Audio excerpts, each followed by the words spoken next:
अस्सलाम वालेकुम, मैं हूं वकार और आप देख रहे हैं वकार अली टीवी। कैसे हैं आप लोग? आज मैं हाज़िर हुआ हूं एक नए टोटके के साथ जो बहुत ही मुफीद है और आम घर में इस्तेमाल होने वाली चीज़ से बनता है। तो दोस्तों, आज मैं आपको पुदीने की चटनी से कुछ मसाइल का हल बताऊंगा। पुदीना एक बहुत ही अच्छी ग़िज़ा है जिसे गर्मियों में आम इस्तेमाल में लाया जा सकता है। पुदीना बहुत ही ठंडा होता है जिसे कोई भी आसानी से घर में इस्तेमाल कर सकता है। बाद लोग कहते हैं कि वो गर्म अशिया का इस्तेमाल नहीं कर सकते, तो पुदीना उनके लिए बहुत मुफीद है, वो आसानी से इसे अपने इस्तेमाल में ला सकते हैं।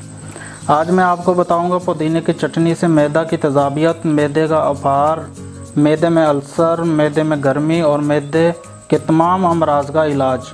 तो चलिए अपना टोटका शुरू करते हैं। इस चटनी को तैयार करने के लिए हमें सिर्फ 3 चीज़ों की ज़रूरत है। सबसे पहले हमने ये थोड़ा सा नमक ले लिया है। उसके बाद हमने थोड़ा सा सफ़ेद ज़ीरा ले लिया है और उसके बाद हमने पुदीने के पत्ते ले लिए हैं। तो ये टोटका बहुत ही आसान है। सबसे पहले हम पुदीने के थोड़े से पत्ते ले लेंगे। ये हमने थोड़े से पत्ते ले लिए हैं और इसमें हम थोड़ा सा ज़ीरा ऐड कर लेंगे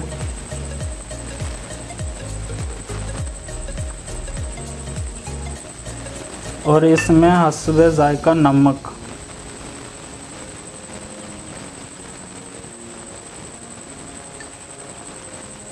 ये हमने ऐड कर लिया है इसमें। अब हम इनको पीस कर इसकी चटनी तैयार कर लेंगे। ये देखें, हमने इसकी चटनी तैयार कर ली है। ये बहुत ही प्यारी और अच्छी चटनी तैयार हो गई है।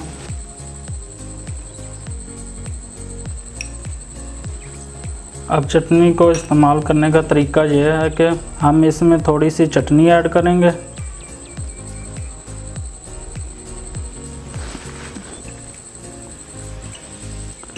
ये हमने थोड़ी सी इसमें चटनी ऐड कर ली है और फिर हम इसमें थोड़ा सा दही ऐड कर लेंगे।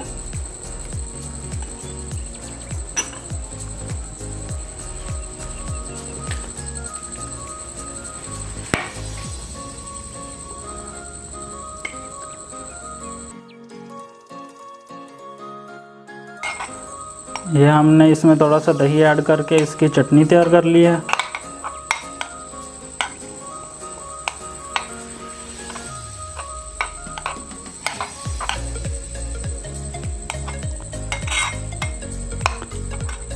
अब हम इस चटनी को टेस्ट करेंगे।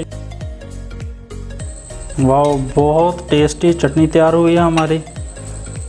ये बहुत ही टेस्टी चटनी तैयार हो गई है।